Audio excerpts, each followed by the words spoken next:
Okay, students. Now, this is what we have seen in the last lecture. We have talked about the product topology, but because of some technical issues, it was reported that the sound is cracking.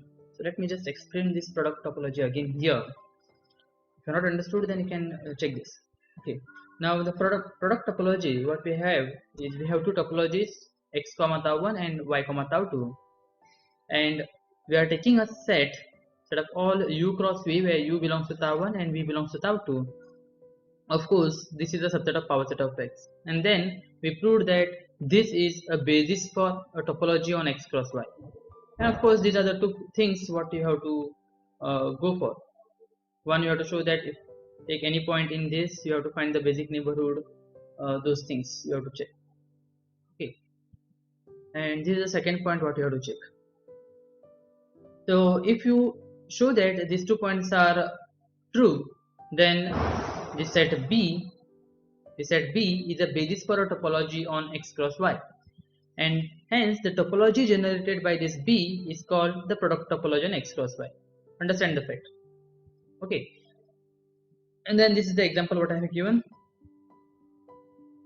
and I asked if we have two topologies x and y, and this b1 and b2 are the basis for x and y respectively, then what will be the basis for a topology on x cross y?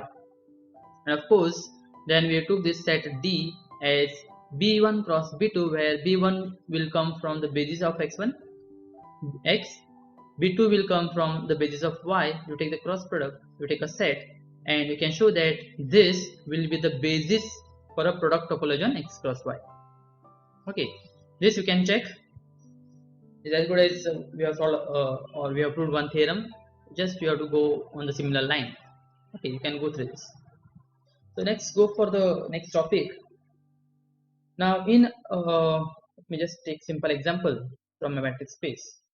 Now suppose you have a matrix space R with usual metric. Okay, and let us take this real line.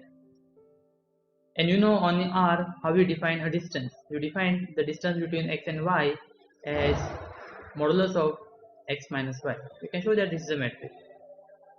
Okay, and then we proved that in this on this R with this metric, the open sets are the open intervals. Okay, you can prove that fact too. Open sets are open intervals, and by using these open sets, you define something called as closed sets. Those sets which are whose complement is open is called the closed set.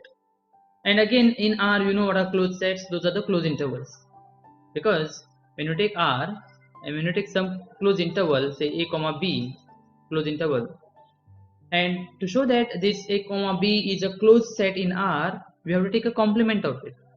So from R you have to remove this portion, so that removed portion will be minus infinity to a, where you have to remove a because this a is in this set, and from b to infinity. And then this is open set, because if you take any point anywhere in this set, you can always find the neighborhood, right? Neighborhoods are nothing but the open intervals.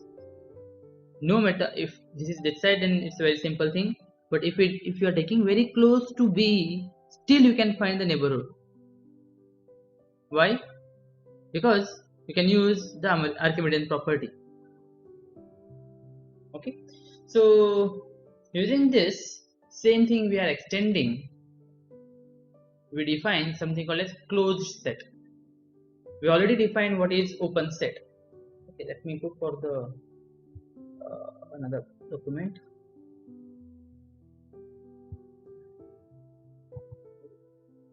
Closed set.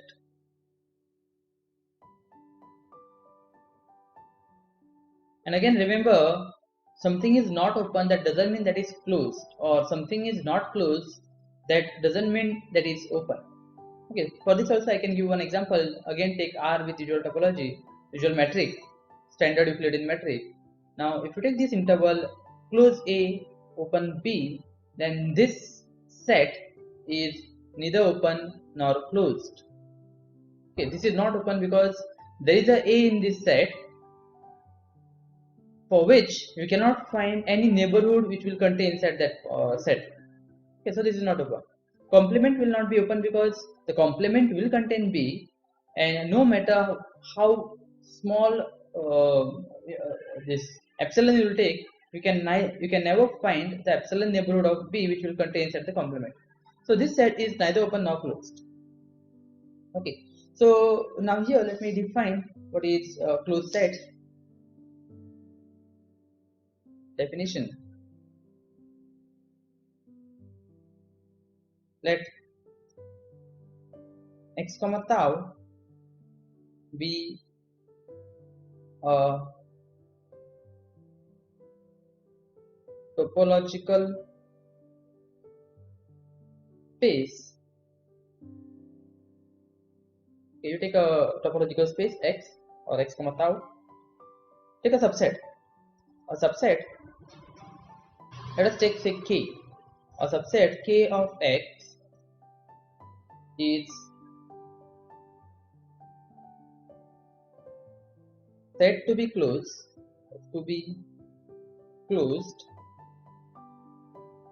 in X. Always we will say closed in which topology, right? Because again as the time progress we will take say a subspace, so we have to check whether it is closed in the whole space or the subspace. So it's always good to write closed in which space, or sometimes we can always write in tau also. Okay, if its complement is open, and a set is open, when we will say a set is open, by using that definition we can say, or any element of this tau is called an open set. Okay, so if you take a complement of x in k, sorry, if you take a complement of k in x, so x difference k is open, that means it belongs to tau. It's as simple as that. Okay, so any set is closed if and only if its complement is open. Alright, so let's directly jump to the example. Say any example you can write and see. Let's take RU only, just easy to understand. So let us take, let x equals to RU with usual topology. Okay, and let k is equals to, let us take closed interval 0 1. We can take a comma b. Okay, now we have to check whether this k is closed in RU or not. Of course, you can check whether k is open. You can write the proof of that. Everything depends on how you write it, right? So you can write the proof of whether k is open or not. Something is open. Let me just put it over here.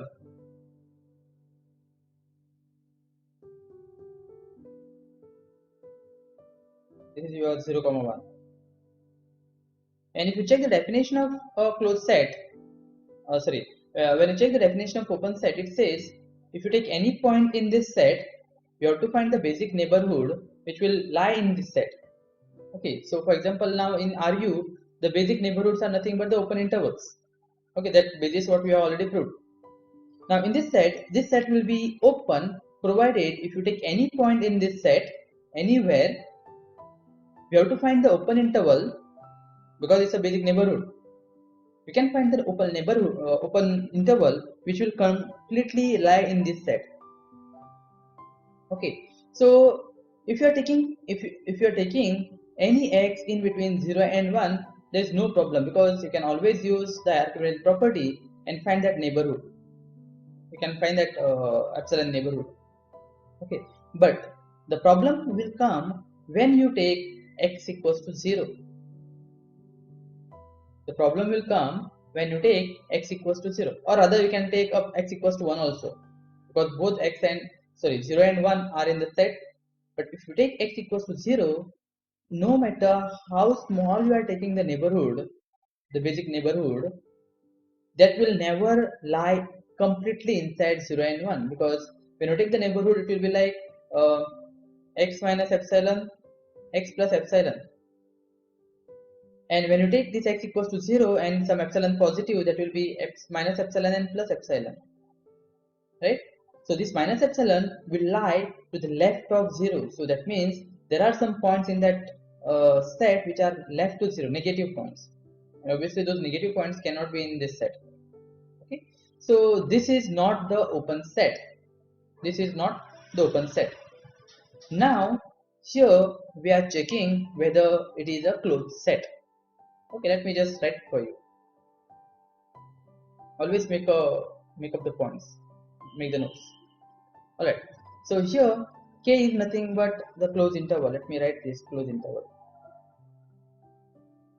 This is your R, means change the colors. This is your 0 and this is your 1. Both are included in this set K. Now we have to check whether this is open. First you have an intuitive feeling, then you can proceed with the proof. Okay, now we have to check whether this is closed or not. Open we have checked already.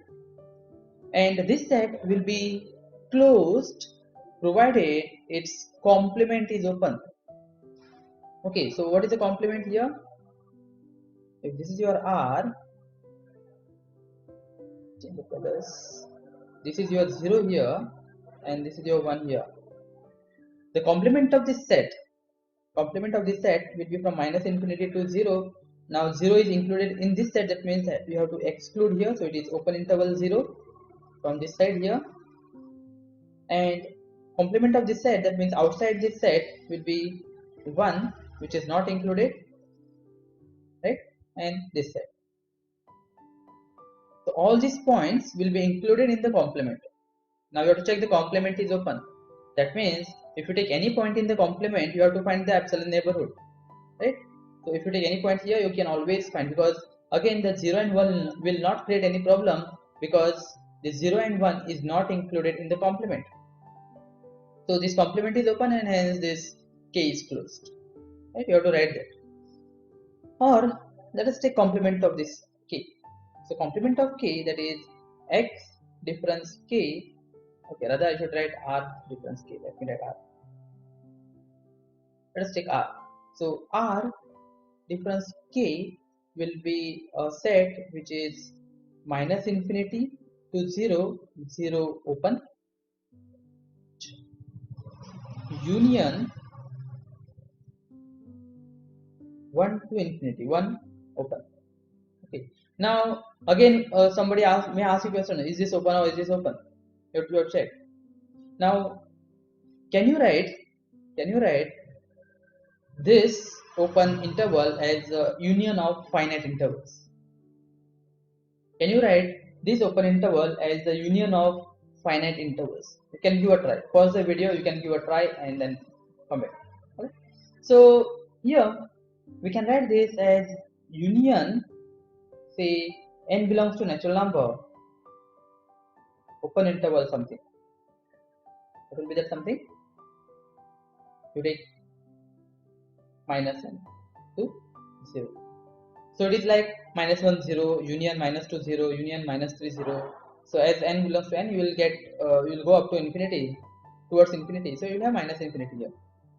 And similarly, we can write this another set as a finite, union of open sets. This is union n belongs to natural number. You can try this. This is 1 and this will be n. Okay. Now we have our theory already developed. What we said is arbitrary, this is the union, this is open set, this is open set that we know, right? Now arbitrary union of open set is open. That's the property of topology. So this is open. Again arbitrary union of open sets is open. So this is open. Union of two open set is open. So altogether this R difference K will be open. This implies, you write all those points what I said. This implies R difference K is open in R. So if R difference K is open in R, by definition of this closed set, this R difference K belongs to tau. This implies K is closed in R. Right? Done. So understand the difference between open set, closed set. Okay, let me just take an example in R2, R cross R. So again, you know what are the open sets in R2. So let us take R2 with Euclidean topology.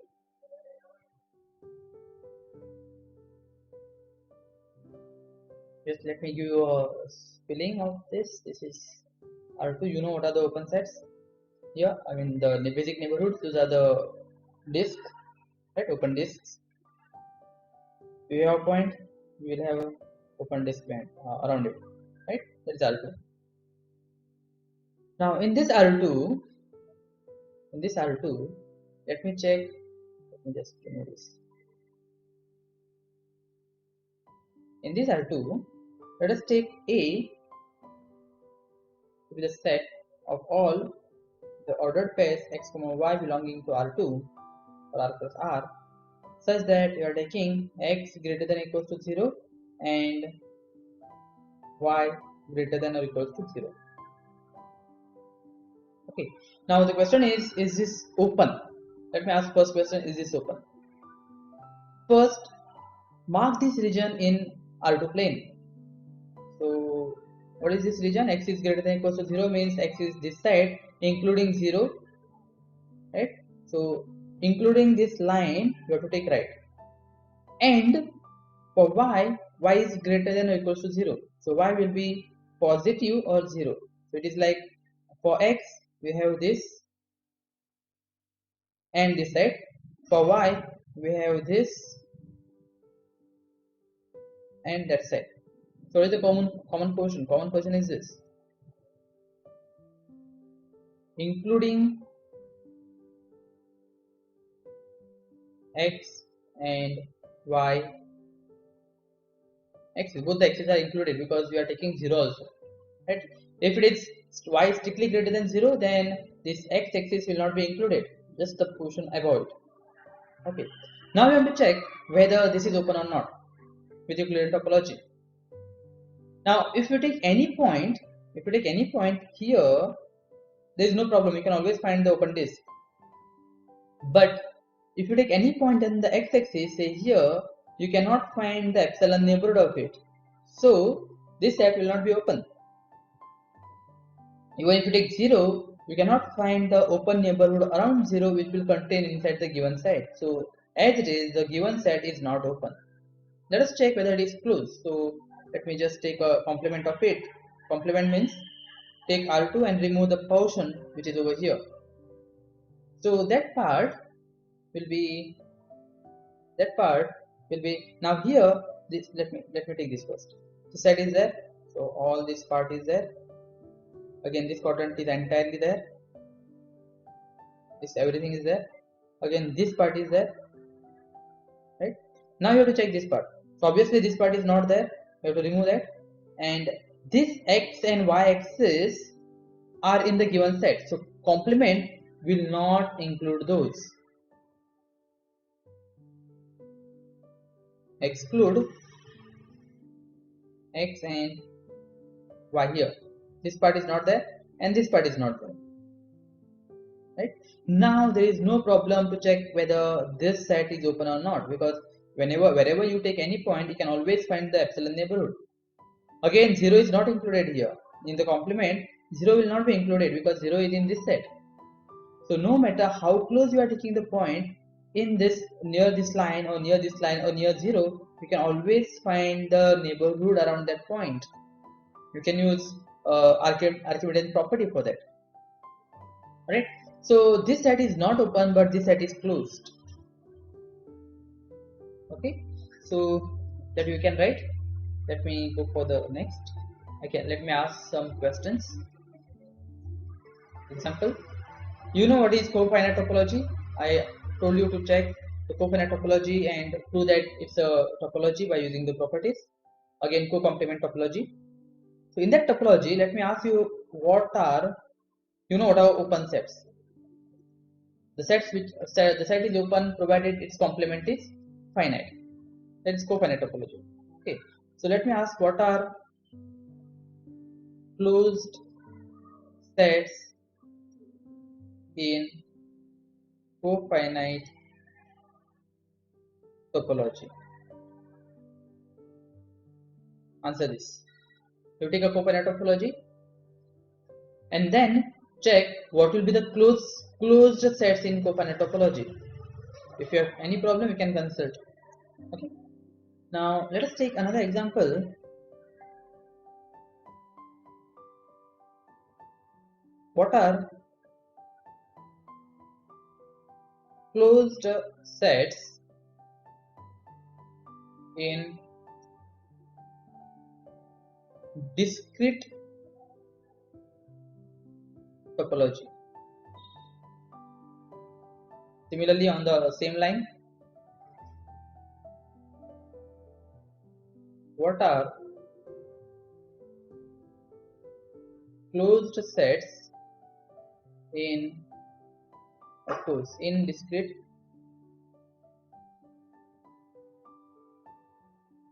topology?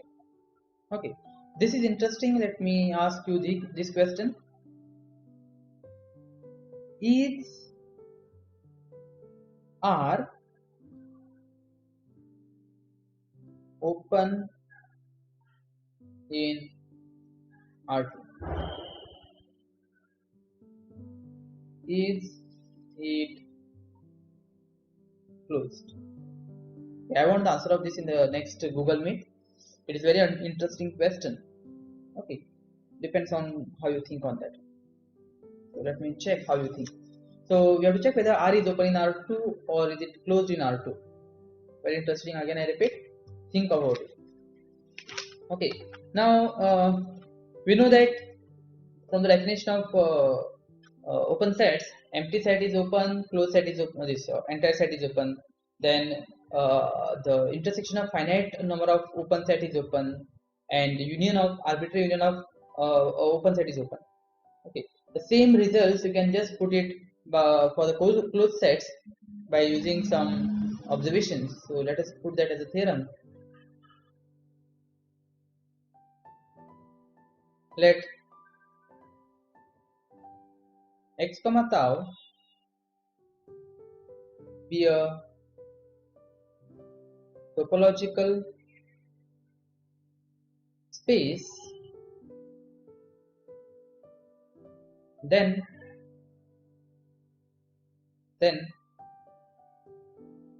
take one, full space and empty set are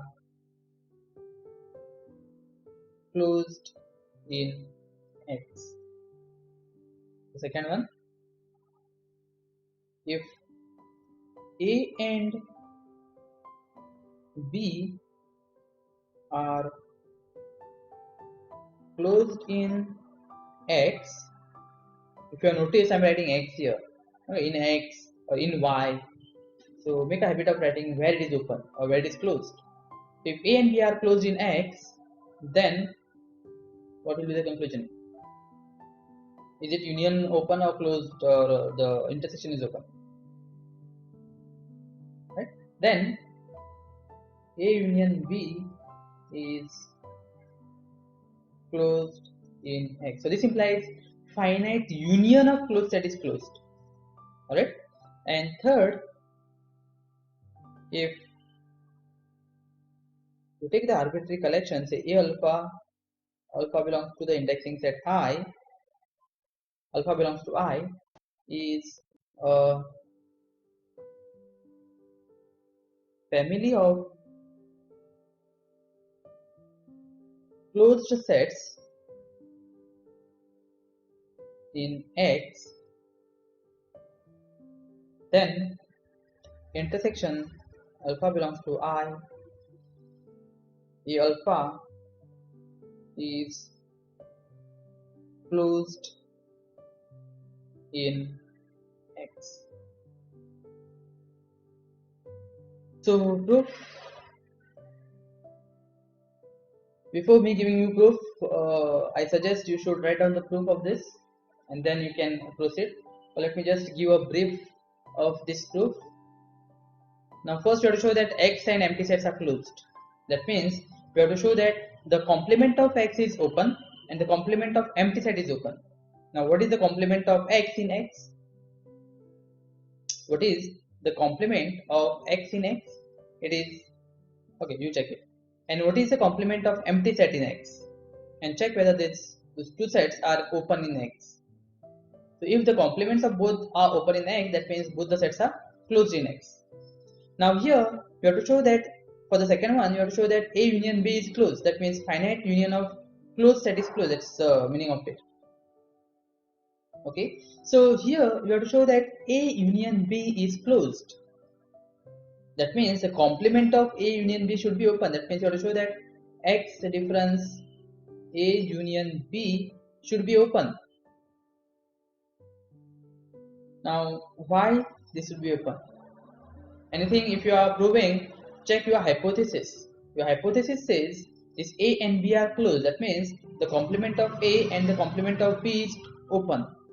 You can use that fact and show that this is open, and if this is open, then the union of these two sets A and B will be a closed set. That is the second part. Third part, it says the arbitrary intersection of closed set is closed. That means you have to show that X difference intersection alpha belongs to I, A alpha is open. And to show that it is open, you know that A alphas are closed. That means the complement of A alpha, that is X difference A alpha, will be open. Use that fact to say that this is open, and if this is open, then the intersection is closed. So I suggest you take your time and write down the proof. See you in the next lecture.